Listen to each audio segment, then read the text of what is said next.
একদিন পর্দা উঠবে আর মানুষ দেখবে এমন দৃশ্য যা কোনো চোখ কোনোদিন দেখেনি, কোনো কান কোনোদিন শোনেনি।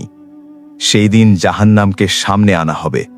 তার গর্জনে আকাশ কাঁপবে, জমিন কাঁপবে, মানুষ ভয়ে হাঁটু গেড়ে বসে পড়বে। আগুন, কিন্তু এই আগুন দুনিয়ার আগুন না। এই আগুন নিঃশ্বাস নেয়, এই আগুন রাগ করে, এই আগুন মানুষকে চিনে চিনে টানে। জাহান্নামের আগুন কালো না, লাল না, এমন আগুন যা 1000 বছর জ্বলে কালো হয়েছে, তারপর আবার জ্বলে সাদা হয়েছে, তারপর এমন ভয়ঙ্কর হয়েছে যা ভাষায় বলা যায় না। মানুষ সেখানে চিৎকার করবে, হে আল্লাহ, আমাদের ফিরিয়ে দাও। কিন্তু সেই দিন আর কোনো ফিরে যাওয়া নেই। যারা দুনিয়ায় নামাজকে হালকা ভেবেছে, হারামকে মজা ভেবেছে, মানুষের কষ্টে হাসি দিয়েছে, আজ তাদের মুখ আগুনে ঝলসে যাবে।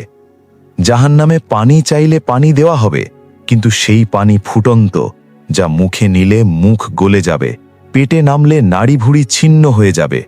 সেখানে চামড়া পুড়ে যাবে, আবার নতুন চামড়া দেওয়া হবে, শুধু শাস্তি পাওয়ার জন্য। মৃত্যু চাইবে, কিন্তু মৃত্যু আসবে না। সেখানে মা তার সন্তানকে চিনবে না, বন্ধু বন্ধু চিনবে না। সবাই বলবে, আজ শুধু নিজেকে বাঁচাও। একটা দিন সেখানে 50,000 বছরের মতো লাগবে। ক্লান্তি আছে, কষ্ট আছে, কিন্তু শেষ নেই। আর সবচেয়ে ভয়ঙ্কর কথা, জাহান্নামে কাঁদলে কেউ সান্ত্বনা দেয় না, চিৎকার করলে কেউ বলে না, চুপ করো, আমি আছি।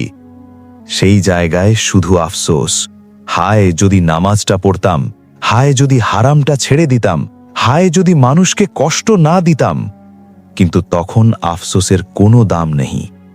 এই লেখা ভয় দেখানোর জন্যে না, এই লেখা আমাদের ঘুম ভাঙানোর জন্য। কারণ আজও সময় আছে, আজও তওবার দরজা খোলা। হে আল্লাহ, জাহান্নামের আগুন থেকে আমাদের হেফাজত করো। আমাদের এমন আমল দাও যাতে আমরা তোমার রহমতে জান্নাত পেতে পারি। আমিন।